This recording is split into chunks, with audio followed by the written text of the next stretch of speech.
இஷ்டப்பட்டு சாப்பிட்ற ஒரு உணவுன்னா அது வந்து அசைவம் சார். அதை பற்றி நம்ம அந்த காலத்துலேருந்து நம்ம கேட்டு வரோம். அதில் வந்து நிறைய மருத்துவ குணம் இருக்குது அப்படின்னு சொல்லிட்டு அதில் என்னென்ன மருத்துவ குணம் எது எதில் இருக்குது அப்படின்னு கொஞ்சம் சொல்லுங்கள் சார் கொஞ்சம். பொதுவாக எல்லா அது ஒரு ஒரு ஒரு ஒரு ஒரு பொருள்லேயும் ஒரு ஒரு பார்ட்ஸ்லேயும் ஒரு ஒரு மாதிரி ஒரு இது இருக்குது. அதை வந்து எதுக்கு அப்படின்னு சொல்லும்போது என்ன பொருளுக்கு இதை சாப்பிடலான்னு சொல்லி நம்ம அதை கேட்டால் இது குடல் கறி நிறைய பேர் சாப்பிட்றாங்க சார்.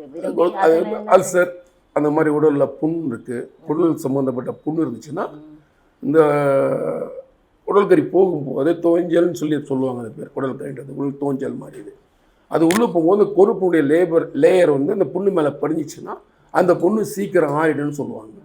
அதனால் மேக்சிமம் அந்த காலத்தில் மருந்து மாத்திரை சாப்பிட்றது போல் இந்த மாதிரி ஒரு பொருளில் தான் எல்லாமே யூஸ் பண்ணி உடம்பை காப்பாற்றிட்டு இருந்தாங்க. செவ்வரொட்டி நம்ம நிறைய கேள்விப்பட்டிருக்கோம் சார். அது வந்து நம்ம ஹோட்டலில் போனால் அவ்வளோ சீக்கிரம் கிடைக்கவும் கிடைக்காது, நம்ம நார்மல் கடையில் போயினாலும் கிடைக்காது சார் அவ்வளோ சீக்கிரம். அப்படின்னு சார் அதில் நன்மை இருக்குது 100%. எதுனா இது நிறைய பேருக்கு ஒரு காலத்தில் தெரியாமல் இருந்துச்சு. இன்றைக்கி டாக்டர்ஸுங்களே வந்து அதை ரெக்கமெண்ட் பண்ணுற அளவுக்கு ஆகிப்போச்சு. அப்போல்லாம் வந்து வாங்குறதுக்கு ஆள் இருக்காது, அதை அப்படியே சும்மா வேஸ்ட்டாக கிடக்கும், நிறைய இதாக இருக்கும். மார்க்கெட்டில் போனோம்னா தொட்டி மார்க்கெட்டில் ஸ்லாட்டர் ஹவுஸ் போனோம்னா நிறைய இருக்கும். இன்றைக்கி இது விஷயம் தெரிஞ்சவொன்னே எல்லாமே அதை லைக் பண்ண ஆரம்பிச்சிட்டாங்க. இதுதான் அவங்க கண்டுபிடிச்சி லேபிளையோ ஹாஸ்பிட்டல் டாக்டருங்களோ நீ சோரட்டி சாப்பிடுப்பா அப்படின்ற அளவுக்கு அவங்களே ரெக்கமெண்ட் பண்ண ஆரம்பிச்சிட்டாங்க. அது இப்போ கிட்ட போய் வாங்கினோம்னா நெருப்பு தங்க வேலை மாதிரி ஆக்கிடுறாங்க. அது இப்போ 20 ரூபா 30 ரூபா 50 ரூபா 100 ரூபாக்குள்ளே இருந்தது இன்னைக்கு 250 ரூபா கூட அப்படியே 2.5 மடங்கு அதிகமாகிட்டேன். ஒன்றும் இல்லை, அந்த காலத்தில் இதை வந்து சமைச்சு சாப்பிட்றத விட சுட்டு சாப்பிட்டேன்.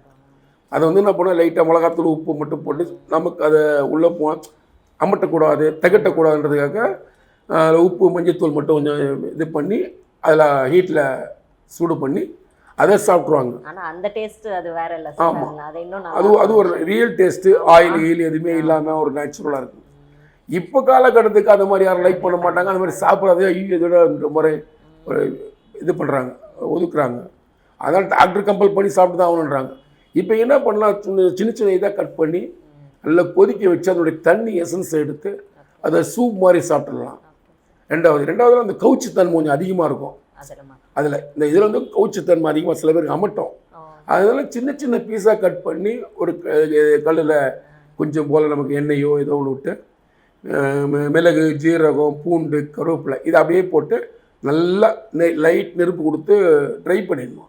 ட்ரை பண்ணிவிட்டு சூப்பை குடிச்சிட்டு இதை சாப்பிட்டாங்கன்னா ஒரு ஒரு 2 வாரம் 3 வாரத்துலேயே பிளட் கவுண்ட் நல்லாயிருக்கும், நல்ல இன்க்ரீஸ் கிடைக்கும்.